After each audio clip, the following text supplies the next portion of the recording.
Bonjour les enfants, bonjour Julie, bonjour Sam, bonjour Pablo.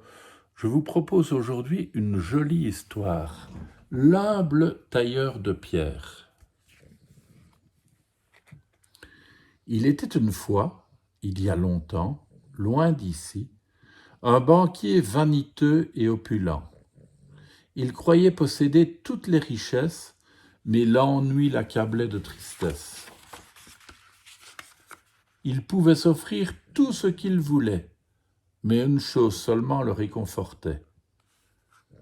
Voici ce qu'il trouvait des plus consolants, que les gens le supplient pour son argent. Car n'était-ce pas la preuve que c'était bien eux, et non lui, qui étaient les plus malheureux? Un jour, il s'arrêta devant la maison d'un humble tailleur de pierre, dont on disait qu'aucun or du monde ne provoquait la convoitise. Incrédule, le banquier lui proposa un marché.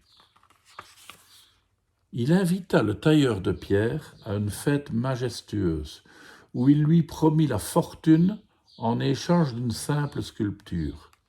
Il lui donna en acompte une bourse emplie de pièces d'or. À son retour, le tailleur de pierre s'endormit. En songe, chacune des pièces lui permettait un vœu. Il rêva d'abord qu'il était un riche homme d'affaires, craint et admiré de tous. Mais le soleil, haut dans le ciel, brûlait de ses feux sa peau et ses yeux. Il sortit de sa poche une autre pièce d'or et prit la place de l'astre illustre. Bientôt, de lourds nuages empêchèrent sa puissance de rayonner. Il choisit une nouvelle pièce et se fit nuage. Il gonfla, enfla et inonda la terre entière de sa violence. Mais le vent se leva et le balaya comme une simple poussière. Il demanda à devenir lui-même tempête pour dominer le monde de son souffle triomphant. Jusqu'à ce qu'une montagne retienne son élan. Il sortit de la bourse la dernière pièce.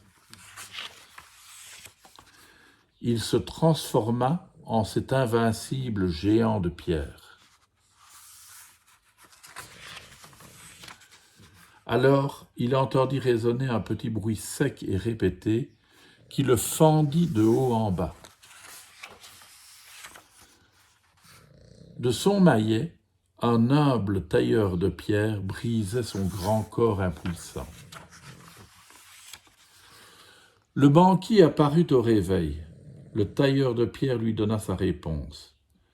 Il taillerait sa sculpture avec plaisir pour une simple tasse de thé.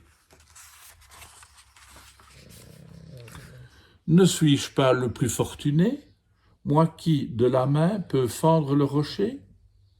Ce rocher si solide qui résiste même au vent, alors que ce vent chasse d'un seul souffle le nuage. Ce nuage qui, au soleil tout-puissant, peut faire de l'ombrage, alors que nous ne pouvons rien contre cet astre, capable de brûler tout ce qui nous appartient.